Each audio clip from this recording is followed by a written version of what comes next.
Hello everyone, I am Deacon Joe from the Sacred Heart Catholic Church.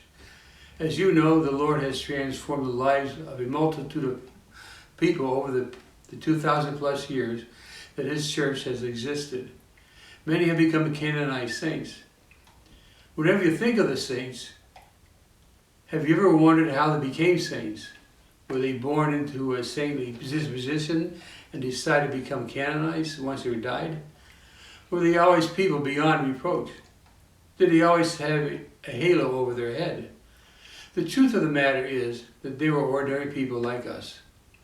Yes, some were born into well-to-do families, but others are born into poor, working-class families. However, they all experienced temptations to sin, had their own personal weaknesses, selfish tendencies, and experienced the allurement of a secular society. These tendencies sound familiar because, well, that's all of us. St. Francis of Assisi was born into a rich, noble family. He had everything he wanted: riches, prestige, influence, fancy clothes, and never wanted for anything. He lived only for himself until his conversion. Afterwards, he gave all that he had to the poor and began to spiritually rebuild the church as requested by the Lord in a dream. St. Augustine was another wealthy man who lived a desolate life of wine, women, and money. His life was centered around worldly pursuits for 30 years, until his conversion. Afterwards, he also submitted to the Lord's will and gave his possessions to the poor. He became one of the fathers of the church. However, there have been others who were born into poor families. Juan Diego was a young peasant boy who, through his experience with Our Lady of Guadalupe, as willed by God, was influential in converting the Mexican people. He eventually became canonized.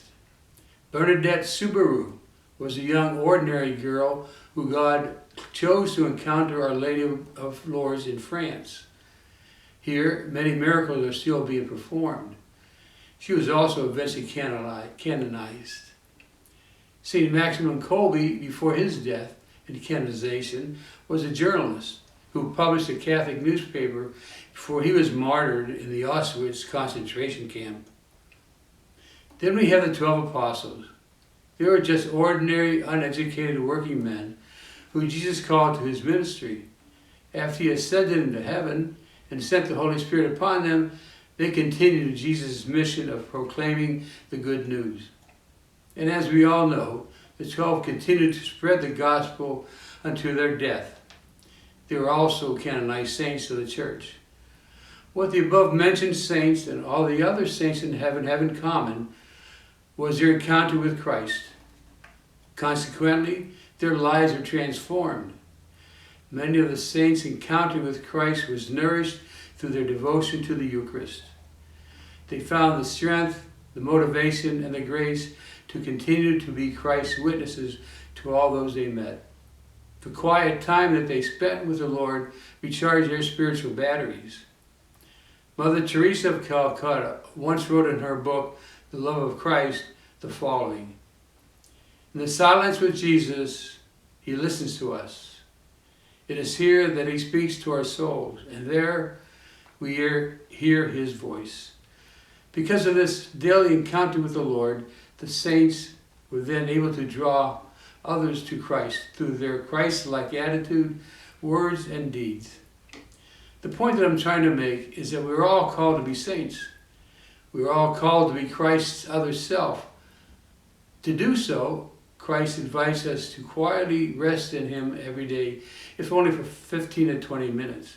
However, when we decide to make that extra effort, weekly holy hour can be that special time where we encounter the living Jesus in a unique way.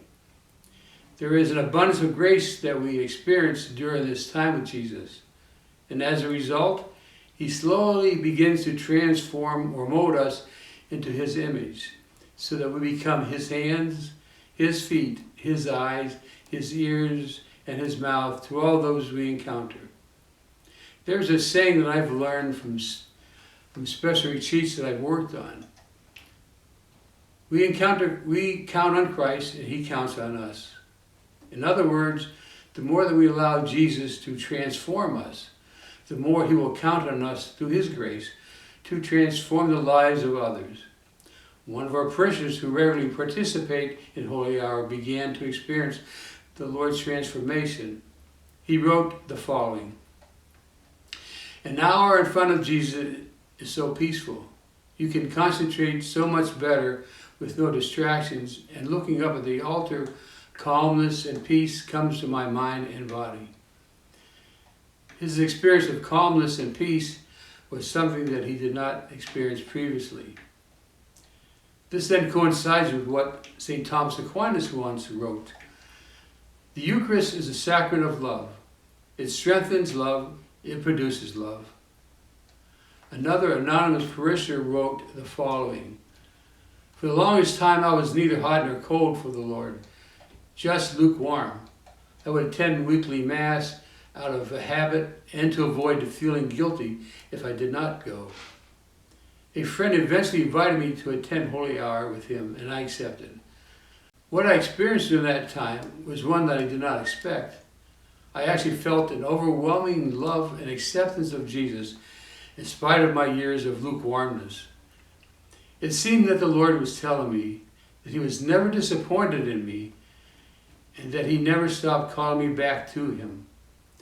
That initial Holy Hour was the beginning of many more that I participated in. As a result, the Lord changed my lukewarmness into trying to love Him and others unselfishly.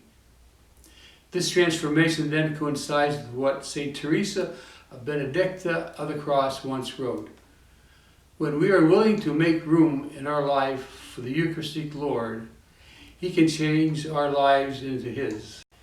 My brothers and sisters, the Lord constantly invites us to experience His unconditional love for each of us, not only during the intimacy of Holy Hour, but most especially through Holy Mass, where He is truly present, body, soul, and divinity. Are you willing to accept His call?